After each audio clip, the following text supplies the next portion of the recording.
ഈ കഴിഞ്ഞ ദിവസങ്ങളുണ്ടായ സംഭവവികാസങ്ങൾ, കോതമംഗലത്തെ സോണയുടെ മരണം, ഇതൊക്കെ കേരളമേറെ ചർച്ച ചെയ്യപ്പെട്ട വിഷയമാണ്.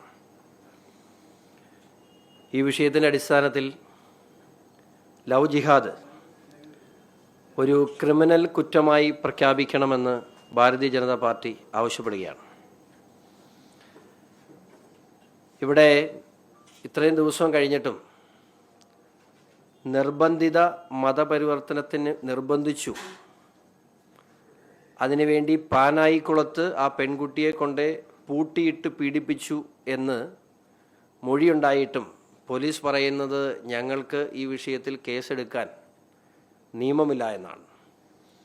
അങ്ങനെ നിയമമില്ല എന്നുണ്ടെങ്കിൽ ആ നിയമം നിർമ്മിക്കുവാൻ, ഇതിനെ കുറ്റകൃത്യമായി പ്രഖ്യാപിക്കുവാൻ കേരള നിയമസഭ നിയമം പാസ്സാക്കണമെന്ന് ഭാരതീയ ജനതാ പാർട്ടി ആവശ്യപ്പെടുന്നു. ഈ വിഷയത്തിൽ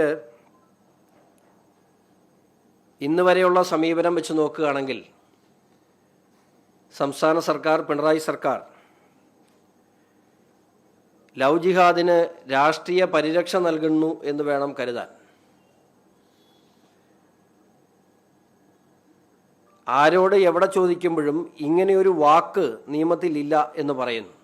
എന്നാൽ എനിക്കും നിങ്ങൾക്കും അറിയാവുന്നൊരു സത്യം, ഇതൊരു യാഥാർത്ഥ്യമാണ്. FIRലോ ഇതുവരെ കോടതികൾ പരിഗണിച്ചിട്ടുള്ള എവിടെയോ ലവ് ജിഹാദ് എന്ന വാക്ക് ഡിറൈവ് ചെയ്തിട്ടില്ല. ആ വാക്ക് ഇഷ്ടമുള്ളത് സർക്കാർ തീരുമാനിച്ചോട്ടെ, ഞങ്ങൾക്കും വിരോധമില്ല. പക്ഷേ ഇത്തരത്തിലുള്ള പ്രവർത്തികൾക്കെതിരെ, അതും പ്രണയം നടിച്ച് പെൺകുട്ടികളെ ചതിക്കുഴിയിലാക്കുകയും അവരെ നിർബന്ധിതമായി മതപരിവർത്തന കേന്ദ്രങ്ങളിൽ എത്തിച്ച് മതമാറ്റം നടത്തുകയും ചെയ്യുന്ന നിലപാടിനെ അംഗീകരിക്കാൻ കഴിയുന്നതല്ല. മാത്രമല്ല, ഇതിനെല്ലാം ഏറ്റവും അധികം നേതൃത്വം കൊടുക്കുന്നത് നമ്മളെല്ലാം രാജ്യവിരുദ്ധ ശക്തികളെന്ന് പറഞ്ഞ് മാറ്റി നിർത്തിയിട്ടുള്ള സംഘടനകളുടെ സാന്നിധ്യം ഇവിടെ വളരെ വലുതാണ്. കോതമംഗലത്തെ പെൺകുട്ടി സോണയെ